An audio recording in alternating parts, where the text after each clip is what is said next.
Thanks for watching. Don't forget to like, comment, share and subscribe to Mufti Tariq Masood, famous scholar.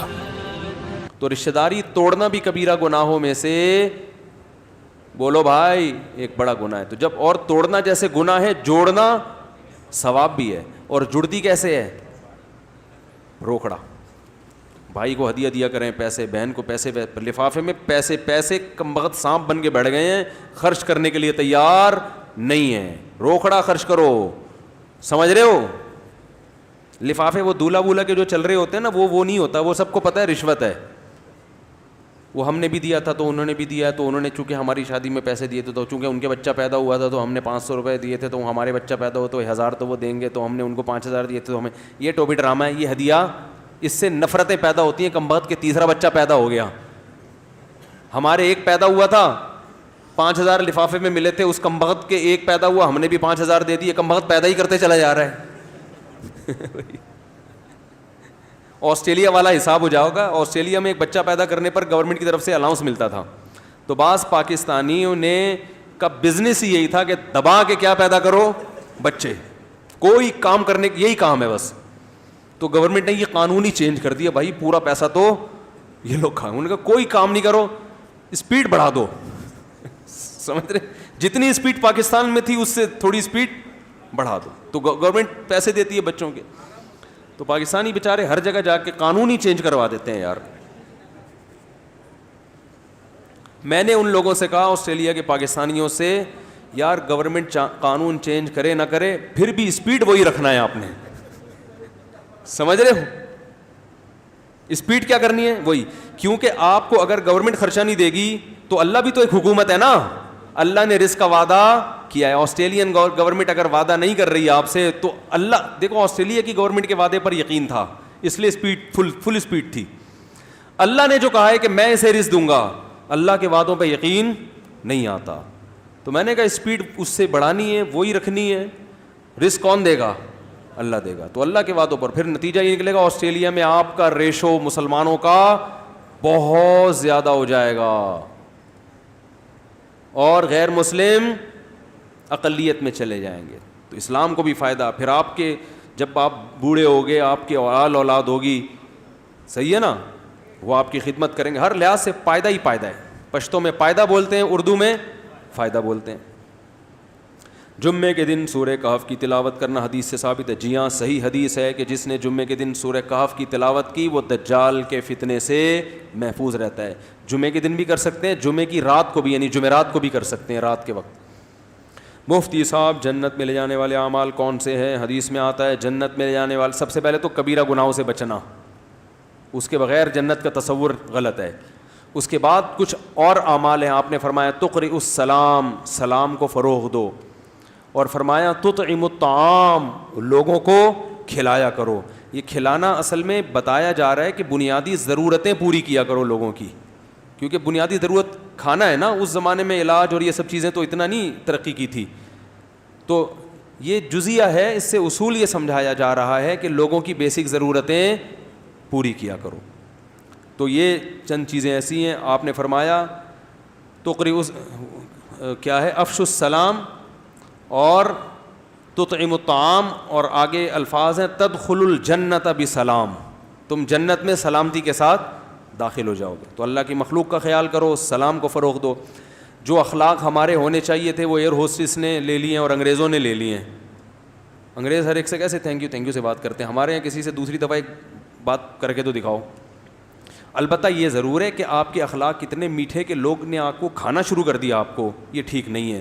میں بھی بعض دفعہ phone پہ غصے ہو جاتا ہوں, تو اس سے لوگ کہتے ہیں ممبر پہ اخلاق سکھاتے ہیں اور ہم سے تمیز سے بات نہیں کر رہے. اس کی وجہ یہ ہے کہ آپ نے ایک دفعہ کسی کو ایک بات سمجھا دی, پھر وہ اس کو دوبارہ سمجھا دی, پھر وہ فون کر رہا ہے تیسری دفعہ سمجھا دی, پھر وہ فون کر رہا ہے چوتھی دفعہ سمجھا دی. تو ہم کچھ ساری دنیا میں آپ کے لیے تو نہیں فارغ بیٹھے ہوئے ہیں نا, پھر سوال بھی الٹے کر رہا ہے. تو ایسے موقع پہ سختی سے بات کرنا عین اخلاق ہے کہ بھائی ٹو دا پوائنٹ بات کریں, ہمارے پاس فالتو دماغ نہیں ہے. کیونکہ ہمیں اندازہ ہو جاتا ہے کہ یہ ٹائم ویسٹ کر رہا ہے. تو بلا وجہ ایسا نہیں کرتا, کوئی گھبرائے نہیں, کوئی آدمی کے پتہ نہیں ہے کیا کھا جائیں گے. لیکن ایک مثال دے رہا ہوں کہ ہر چیز کی ایک لمٹ ہوتی ہے. سمجھتے ہو کہ نہیں سمجھتے؟ ہر چیز کی. ایسا نہیں کہ آپ لوگ علماء کو ستاتے ہیں اخلاق چیک کرنے کے لیے, ستائیں گے, اس کی پرمیشن نہیں ہے آپ کو. تو میٹر ہمارا بھی شارٹ ہوتا ہے, میٹر شارٹ نہ ہو تو پھر وہ اس کا مطلب میٹر ہے ہی نہیں اندر. امام شافعی فرماتے ہیں جس کے ساتھ غصے والا سلوک کیا جائے, غصہ دلانے والا کام کیا جائے, پھر بھی اسے غصہ نہیں آئے تو وہ گدھا ہے. امام شافعی کا قول ہے, صحیح ہے. اس کا مطلب اس کے, یہ انسان کی نیچر ہے نا کہ ایک حد تک تو برداشت کرے گا, اس کے بعد تھوڑی ہوگا برداشت. مفتی صاحب بار بار گناہ ہو جاتا ہے, پھر توبہ کرتا ہوں, پھر گناہ ہو جاتا ہے, بد نظری بھی ہوتی ہے. دیکھو بار بار گناہ ہونا تو بری چیز ہے, لیکن اس کی وجہ سے توبہ نہ چھوڑیں. شیطان یہ کہتا ہے تو چونکہ گناہ سے بچ ہی نہیں سکتا لہذا توبہ کرنا چھوڑ دے. تو شیطان سے کہیں یار جیسے بار بار گناہ بری چیز ہے تو بار بار توبہ اچھی چیز ہے. گناہ سے اللہ کا غضب آتا ہے, توبہ سے اللہ کا غضب ٹھنڈا ہو. بار بار بخار ہو جاتا ہے تو بار بار پیناڈول کھاتے ہو کہ نہیں کھاتے؟ بھائی یار بار بار بخار ہو رہا ہے, چھوڑو پیناڈول کے ڈبہ اٹھا کے, اب مرنے دو بخار میں, تو مر جائے گا. بار بار بخار ہو رہا ہے, بار بار پیناڈول کی 2 گولی, ڈاکٹر کہتے ہیں کہ ہر 3 گھنٹے کے بعد کھلاؤ اس کو, اس لیے بار بار بخار ہو رہا ہے. تو اس لیے توبہ تو کسی قیمت پہ نہیں چھوڑنی. پھر یہ کہ بار بار گناہ کیوں ہو رہا ہے اس کی فکر کرنی ہے. تو اس کا ایک میں نسخہ بتاتا ہوں کہ بھائی جب بھی گناہ ہو اپنے آپ کو سزا دو, روزہ رکھ کے, صدقہ کر کے. سزا ملے گی نا, اپنے آپ پر مقدمہ چلا کے خود اپنی سزا تجویز کرو. تو سزا ملنے سے آہستہ آہستہ وہ گناہ کیا ہوگا, ایک دم سے ختم نہیں ہوتا, کم ہوتے ہوتے مارکیٹ سے شارٹ ہو جائے گا انشاءاللہ. ایک دم نہیں ہوتی یہ چیزیں, آہستہ آہستہ ہو جاتی. بد نظری جب بھی ہوتی ہے کچھ پیسے نکال کے صدقہ کرو, سمجھ رہے ہو؟ تو پھر بار بار جب ہوگے نا جیبیں خالی ہونا شروع ہو جائیں گے. پھر آدمی کہے گا اب بزنس مل گیا اس کو کہ 1000 روپے آج اڑ گئے, کل 500 بچانے ہیں میں نے. تو اس کو پتہ چلے گا ایک دفعہ نظر جھکانے سے 50 روپے بچ جاتے ہیں. تو آہستہ آہستہ انشاءاللہ فائدہ ہوگا اس کو. کیا المیزان انویسٹمنٹ سے منافع لینا جائز ہے؟ میزان بینک سے جائز ہے.